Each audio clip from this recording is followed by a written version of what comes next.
He was humiliated because of the color of his skin, mocked with the claim that he would never be able to rent a car. What they didn't know was that standing before them was the owner of the entire company.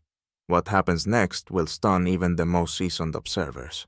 But let's start from the beginning. Martin James, dressed in a simple denim jacket and sneakers, stepped into a small car rental office on the outskirts of the city. This branch was part of his vast network, but the staff didn't know his face. He needed to make sure all customers were receiving quality service. The air smelled of cheap coffee, and scattered documents lay untidily on the counter. "How can I help you?" the clerk drawled lazily, not even lifting his eyes from his phone. Martin stepped closer. "Good afternoon.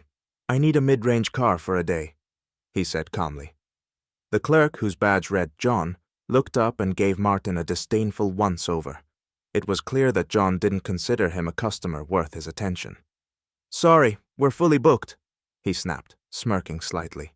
Martin glanced at the screen behind the counter, which displayed the availability of vehicles. At least 3 cars were clearly marked as available. "But it's obvious there are cars available," Martin pointed out, gesturing toward the screen. "They're reserved," John snapped back.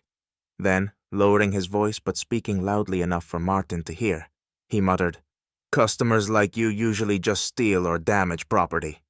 Martin exhaled, feeling anger rise in his chest. He was used to situations like this, but they always struck a nerve. "I'm sure you can find a way to assist me," he insisted, keeping his tone polite. "I said there are no cars," John barked, slamming the laptop shut and glaring at Martin with a smug grin. "Maybe try a cheaper rental, buddy?" Martin glanced at the line behind him. Several people were watching the interaction with curiosity, but none stepped forward to intervene. He decided not to escalate the conflict, but knew that this conversation was only the beginning. John, grinning, added, "And maybe next time think twice before trying to look like a customer who belongs at our level of service." Martin remained at the counter, watching as John served the next customer, a white man in a business suit. The process took just a few minutes. Smiles, keys handed over, and the customer left with a brand new sedan. John even saw him off with a friendly farewell. Staying calm, Martin stepped back up to the counter. "Can you help me now?" he asked again. John scoffed and stood up demonstratively, raising his voice to make sure everyone in the room heard him.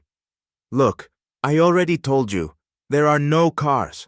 This isn't a free service for drifters." Several customers in line exchanged uneasy glances. One woman, clearly upset, spoke up. "Young man, your behavior is extremely unprofessional." "That's none of your business, ma'am," John snapped back. "I decide who we serve here. If you don't like it, feel free to find another rental company." Martin, fuming internally but maintaining his composure, took a step back and dialed a number on his phone. Speaking calmly but firmly, he said, "Yes, this is Martin James. I'm having an issue at the Lexington Street branch.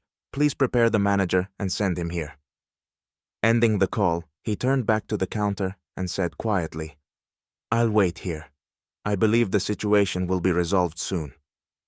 John burst into loud laughter, drawing even more attention. "Oh, what? You called your crew? Good luck, buddy. I'll call security if I have to."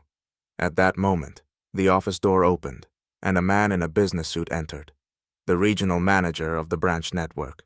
John froze in place, his self-assured smirk fading instantly. "Good afternoon," the manager said, surveying the room with a sharp gaze before settling his eyes on John. "I'm here to address the situation." The manager stepped between Martin and John, his gaze cold and focused. "John, why did you deny Mr. James a car rental?" he asked. John swallowed hard, his confidence gone. "He didn't look like our typical customer," he mumbled. "We have a typical customer? Is that written anywhere in our policy?" the manager pressed. "I thought maybe he couldn't afford the rental," John tried to explain. Martin stepped forward. "You denied me because of my skin color? Or is there another reason?" John hesitated. "No, I just didn't think you were serious." "You didn't think?" the manager interjected, turning to the other customers. Who saw how John treated Mr. James? A woman raised her hand. He was rude and mocking from the start, she said. John tried to defend himself, but Martin cut him off. This wasn't a mistake. You denied me twice, mocked me, and humiliated me. The manager nodded. John, you're fired. Pack your things. Wait! This isn't fair, John protested. Your job is to treat customers with respect. You failed. Now leave.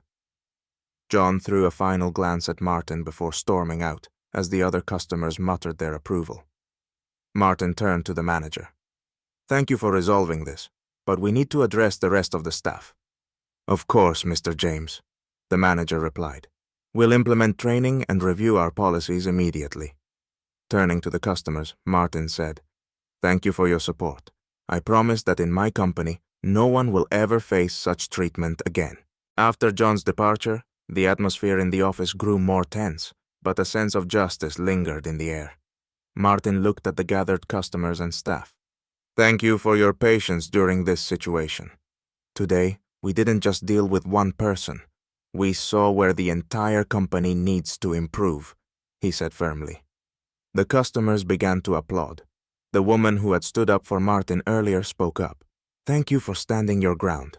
Situations like this too often go unnoticed. Martin nodded gratefully and turned to the manager. Organize a meeting with the entire staff. We'll implement a training program on equality and respect. I want every employee to understand that discrimination has no place in our company. The manager agreed, and by the evening, he had sent out emails announcing the upcoming training sessions. The next day, the incident at the rental office made its way to social media. One of the customers who had recorded the confrontation posted the video with the caption, Owner exposes a racist in his own office. The video quickly went viral, amassing millions of views. Online discussions exploded. Some praised Martin's actions, while others condemned John and called for stricter oversight in businesses. This man is a role model for all business owners, one commenter wrote. Martin didn't stop at John's dismissal. A few days later, he returned to the same office to personally oversee the changes. The employees were polite and went out of their way to provide excellent service, knowing the owner's eyes were on them. He gathered the staff for a short meeting. I want you to understand one simple thing, he began. Every customer matters, regardless of their appearance, status, or skin color. If you treat someone with bias, you harm not only that person, but also this company. The staff listened intently. Martin continued. If you ever feel someone is violating these principles, speak up.